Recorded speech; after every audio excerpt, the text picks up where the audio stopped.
प्रणाम, मैं गरिमा सिंह। आज शुरुआत करूंगी देश की राजनीति की 33 साल पुरानी तस्वीर से, क्योंकि वो तस्वीर है जिसका दोहराव हम 2023 में देख रहे हैं और जिसका परिणाम हम 2024 में देखेंगे।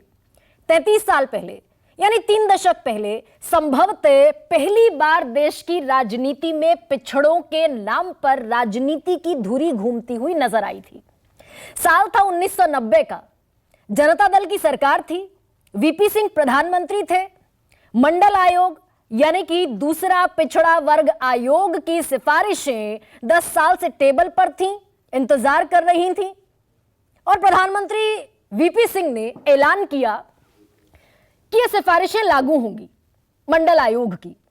हालांकि 2 ही सिफारिशें लागू हुई, लेकिन उन 2 सिफारिशों को जो लागू किया गया उसमें यह हुआ कि पिछड़ों को 27% का आरक्षण मिल गया, शैक्षणिक संस्थानों में और सरकारी नौकरियों में। उसका नतीजा यह हुआ कि पूरे देश में एक सवर्ण आंदोलन शुरू हो गया। युवाओं ने यह आंदोलन किया और कई सारे युवाओं ने तो आत्महत्याएं भी की। और कहा यह जाता है कि मंडल की इसी राजनीति के विरोध में उस समय लालकृष्ण आडवाणी ने कमंडल का प्रयोग शुरू किया था। राजनीतिक धाराओं में एक ऐसी मान्यता भी है। हालांकि उस समय जब ये सिफारिशें लागू हुई तब तमाम क्षेत्रीय पार्टियां पिछड़ों के हक में लामबंदी कर रही थी और चाहती थी कि पिछड़ों का ये आरक्षण लागू हो। लेकिन आज जब हम 33 साल बाद इस विषय पर चर्चा कर रहे हैं तो क्यों कर रहे हैं? क्योंकि आज भी देश की राजनीति में 33 साल बाद, जब गंगा में बहुत सारा पानी बह गया है, देश ने राजनीति के बहुत सारे दौर देख लिए हैं, तब आज सबसे ज्यादा ओबीसी और पिछड़ों का शोर सुनाई दे रहा है। और पहली बार यह हो रहा है कि ओबीसी के नाम पर पूरा विपक्ष, इंडिया गठबंधन लामबंद नजर आ रहा है। एक और तस्वीर याद कीजिए, 18 से 22 सितंबर संसद का स्पेशल सेशन और जातिगत जनगणना के नाम पर, ओबीसी के नाम पर, पिछड़ों के नाम पर पूरे विपक्ष की एकजुटता। और सबसे बड़ी और खास बात यह कि कांग्रेस जैसी पार्टी का, जिसका स्टैंड पिछड़ों के नाम पर सदियों तो नहीं कहूंगी, दशकों तक बड़ा मुख्तलिफ रहा, क्षेत्रीय पार्टियों से बिल्कुल अलहदा रहा, वो कांग्रेस पार्टी भी इसी छाते के नीचे आकर खड़ी हो गई। सोनिया गांधी, राहुल गांधी दोनों ने संसद के पटल पर कहा कि जातिगत जनगणना होनी चाहिए, क्योंकि कास्ट सेंसस एक्सरे है भारत का। और उसके आगे बढ़ते हुए राहुल गांधी ने यहां तक कह दिया कि जितनी आबादी उतना हक। इसके ठीक बाद नीतीश कुमार ने बिहार में जातिगत जनगणना के आंकड़े पेश कर दिए और यह बता दिया कि अब जो पिछड़े हैं वो 52% नहीं है 1931 की जनगणना के मुताबिक, अब वो आंकड़ा है 63% का। तो ये विपक्ष जो है क्षेत्रीय पार्टियों के साथ मिला हुआ पूरी तरीके से पिछड़ों की लामबंदी 2023 में 2024 के लिए करता हुआ नजर आ रहा है। लेकिन सियासत का ककहरा, सियासत की एबीसीडी सिर्फ विपक्ष जान रहा है, ऐसा बिल्कुल नहीं है। और इसीलिए बड़ा करारा प्रहार प्रधानमंत्री नरेंद्र मोदी का आया। छत्तीसगढ़ के जगदलपुर में थे और यह कहा कि कांग्रेस हमेशा से जात पात के नाम पर बांटने का काम करती आई है, आज भी वही कर रही है। और मेरे लिए सबसे बड़ी आबादी गरीबी की आबादी है, गरीबों की आबादी है। मेरे लिए सबसे बड़ा सामाजिक कल्याण गरीबों का कल्याण है। आगे बढ़ते हुए प्रधानमंत्री ने यह भी कहा था, अगर आपको याद हो, कि बहुसंख्यक जो इस देश की सबसे बड़ी आबादी है वो आगे बढ़कर अपना हक ले ले।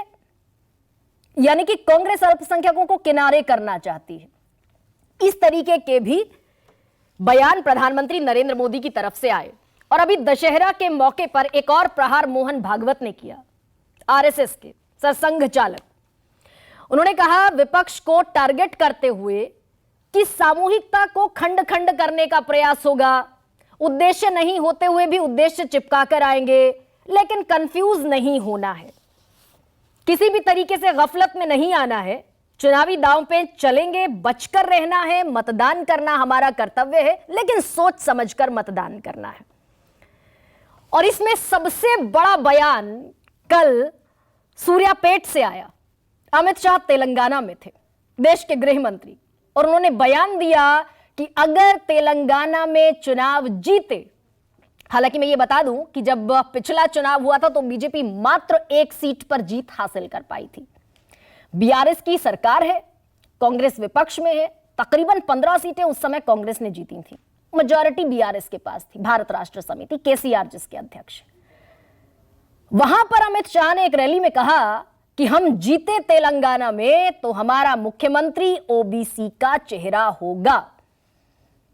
अब सवाल यह है कि विपक्ष जातिगत जनगणना की बात करे, ओबीसी की बात करे, तो वो जात पात में बांटने का प्रयास हो जाता है, लेकिन संसद में अमित शाह ये बताएं कि हमारे पास कितने एमपी ओबीसी के, कितने एमएलए ओबीसी के, कितने एमएलसी ओबीसी के, कितने कैबिनेट मंत्री ओबीसी के, ये ओबीसी के लिए सामाजिक कल्याण की बात हो जाती है। लेकिन राजनीति क्योंकि बड़ी महीन धारा है और ऐसे में सत्ता पक्ष और विपक्ष सबको मछली की आंख की तरह 2024 दिखाई दे रहा है।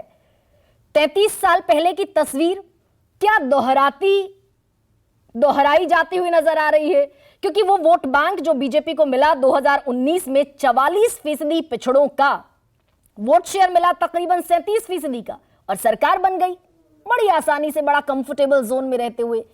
यह विपक्ष को दिख रहा है कि अगर उस 37% वोट शेयर में से पिछड़ों का वोट शेयर निकाल लिया जाए 44% का और कंसोलिडेट होकर, एकजुट होकर चुनाव लड़ा जाए, तो शायद 2024 के परिणाम अलग हो सकते हैं।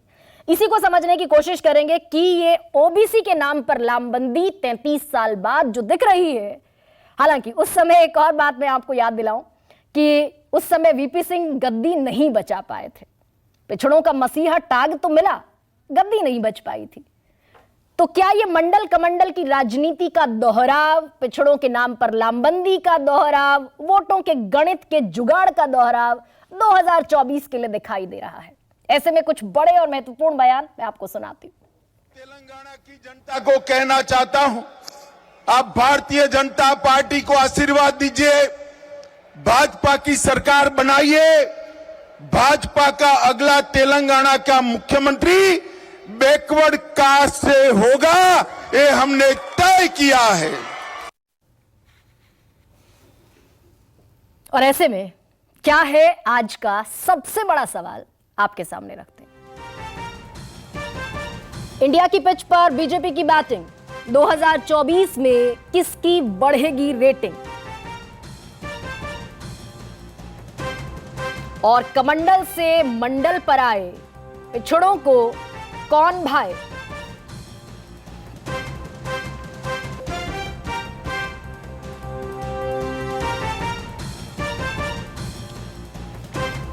और कौन कौन मेहमान मेरे साथ चर्चा में जुड़ रहे हैं, मैं परिचय आपसे करा देती हूं।